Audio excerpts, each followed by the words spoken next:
Hi guys, thanks for joining Naija Watch on this wonderful and educative video. We Naija Watch are here to entertain you with varieties of amazing and top-notch videos. We live stream daily just to make sure your screen is being entertained with amazing videos. So please do endeavor to subscribe to our YouTube channel and also click to the notification button so you will always be notified whenever we are going live. Thank you. This guy don't make mistakes. Don't make mistakes. Hey! Fine, order. Go. Oh, yeah, cut off the hand. Fine.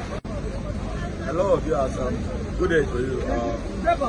As you can see, I'm actually at Sapele Road, the ROCC axis, and you can see some people that are lined up here. They've been here for close to about 4 hours. I wanted to take you to this place. I had to reverse. I have to look at. You see inside somebody's car. Zoom it. Somebody's car. You see the water is in there. You know, I had to reverse my car because I cannot take this place again. I need to go and look for another alternative route to access Spring Road and other avenues from this ROCC. That is the situation we have presently. And I'm not this road, the federal road. I understand that fact. But don't tell the government, state government, anything to do a palliative on this part of ROCC road to make sure this road is motorable for the people to pass. You understand? Congratulations, you have won as a governor, but it doesn't take you anything for the little money you are getting from the federal allocation, the security votes and everything you are getting.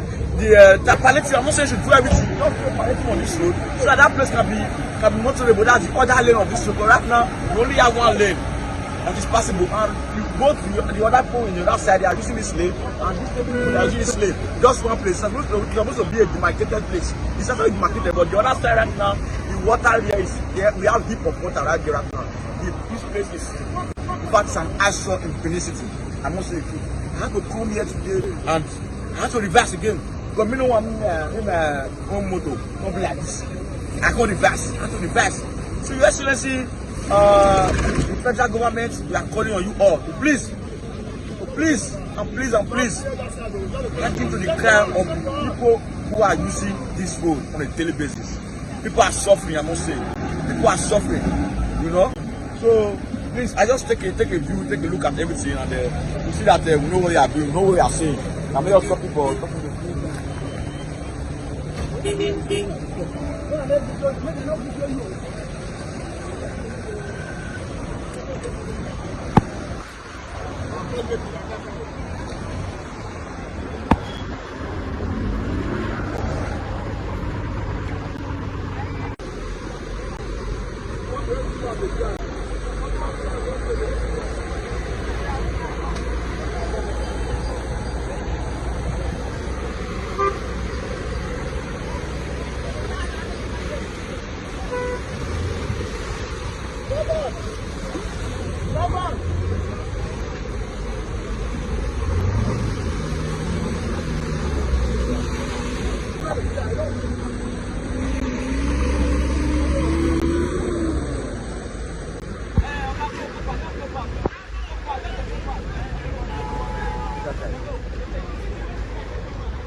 Thank you for watching with us, and please do not forget to subscribe and also turn on your notification button so you will always be notified whenever we're going live. Thank you.